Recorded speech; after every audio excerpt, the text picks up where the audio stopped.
सच्ची पत्रकारिता का मतलब है सत्ता से सवाल पूछना, जनता के पक्ष में खड़े रहना और बिना डर लोभ के सच दिखाना। सिर्फ खबर सुनाना नहीं, बल्कि जवाबदेही तय करना। गोदी मीडिया शब्द ऐसे मीडिया के लिए इस्तेमाल होता है जो सरकार की गोद में बैठी लैपटॉप मीडिया की तरह सिर्फ हुक्मरानों की लाइन दोहराए। इसलिए यह सिर्फ विपक्ष का प्रोपेगेंडा नहीं, बल्कि एक गंभीर बहस का हिस्सा बन चुका है।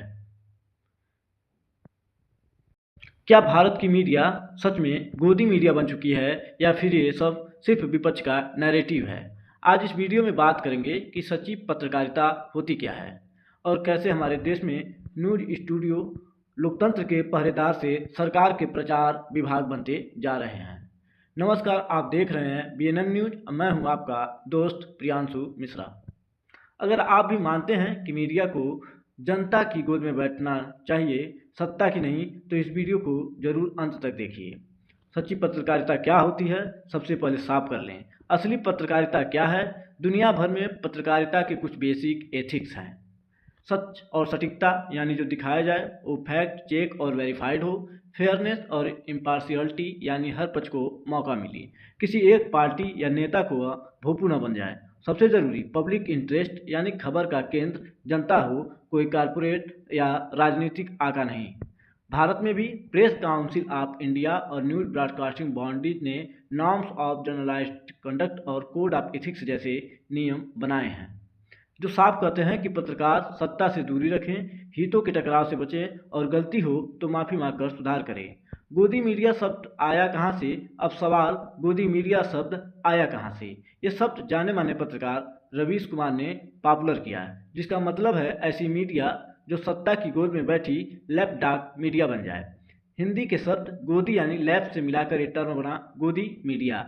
आज ये शब्द एक खास दौर की तरफ इशारा करता है, जहां बड़े बड़े टीवी चैनल और प्रिंट मीडिया पर ये आरोप लगता है कि वे खुले तौर पर सत्ताधारी पक्ष के पार्टी के पक्ष में प्रोपेगेंडा चलाते हैं, कठिन सवालों से बचते हैं और विपक्ष को 24 घंटे विलेन बनाकर दिखाते हैं। क्या गोदी मीडिया सिर्फ राजनीति है? अब बड़ा सवाल, क्या गोदी मीडिया सिर्फ विपक्ष की राजनीति है? अगर ऐसा होता तो अंतर्राष्ट्रीय रिपोर्ट भारत की मीडिया की हालात पर इतनी चिंता क्यों जताती?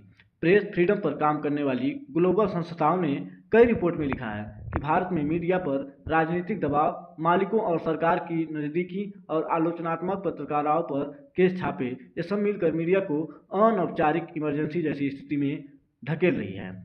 कुछ रिपोर्ट्स में ये भी सामने आया है कि बड़े मीडिया हाउस ऐसे कारोबारियों के हाथ में हैं जो सत्ताधारी नेताओं के करीबी माने जाते हैं और टीवी डिबेट में ज़्यादातर समय विपक्ष को टारगेट करने और सत्ता की इमेज चमकाने में जाता है। एक स्टडी में तो यह पाया गया कि चुनावी अवधि में प्राइम टाइम का बड़ा हिस्सा विपक्ष की आलोचना और प्रधानमंत्री की ब्रांडिंग पर खर्च हुआ।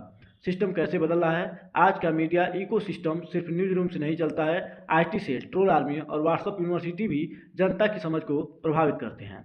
कई विश्लेषक ये बताते हैं कि संगठित राजनीतिक IT सेल सोशल मीडिया पर मिस इन्फॉर्मेशन और नफरती नैरेटिव फैलाते हैं, जिससे स्वतंत्र पत्रकारिता और भी मुश्किल हो जाती है। ऊपर से कड़े कानून, लाइसेंस और रेगुलेशन का डर, सरकारी विज्ञापनों का दबाव और आलोचनात्मक मीडिया हाउस पर रेड केस, ये सब मिलाकर ऐसे माहौल बनाते हैं जहां खुद सेंसरशिप बढ़ती है, यानी चैनल खुद ही सोच कर खबर काट देता है कि ये दिखाएंगे तो मुसीबत आ जाएगी। क्या सारी मीडिया गोदी है?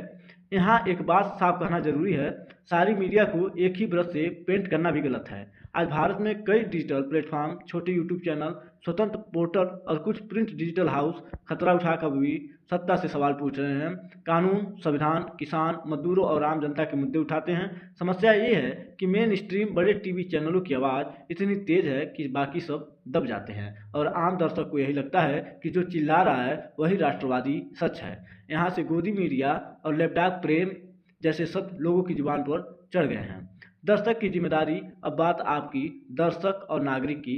जब आप सिर्फ वही चैनल देखते हैं जो रोज हिंदू मुस्लिम, देशद्रोही, देशभक्त, पी ठिकाना वर्सेस एन ठिकाना की लड़ाई दिखाते हैं, तो आप अपने ऊपर खुद प्रोपेगेंडा का दरवाजा खोल देते हैं।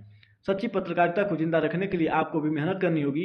एक ही खबर कई स्रोत से देखिए, फैक्ट चेक कीजिए, क्लिक बेट और चीख पुकार वाले डिबेट से बचिए, और सबसे ज़रूरी, आप किसे भी लाइक शेयर दे रहे हैं, यही तय करेगा कि कल किस तरह की मीडिया बचेगी। अगर जनता TRP गोदी कंटेंट को देगी तो न्यूज रूम भी उसी दिशा में भागेंगे, लेकिन अगर लोग शांत, फैक्ट बेस्ड ग्राउंड रिपोर्ट को आगे बढ़ाएंगे तो मीडिया को भी लाइन बदलनी पड़ेगी। BNN न्यूज की पोजीशनिंग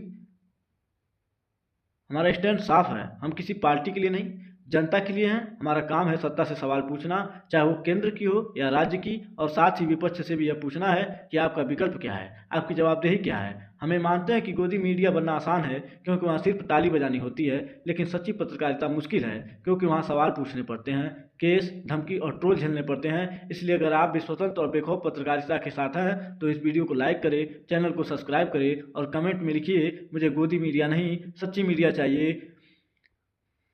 मीडिया लोकतंत्र की चौथी कड़ी है, लेकिन जब ये चौकीदार से बदलकर किसी एक पार्टी का पीआर एजेंट बन जाए तो पूरा सिस्टम हिल जाता है। सवाल ये नहीं है कि गोदी मीडिया जिस शब्द को किसने गढ़ा है, सवाल ये है कि क्या हम, आप और पूरे देश की मीडिया सच के साथ खड़े हैं या सत्ता की गोद में बैठे हैं। जवाब आपके पास है। धन्यवाद, आप देख रहे थे BNM न्यूज़। फिर मिलेंगे एक नए सवाल के साथ।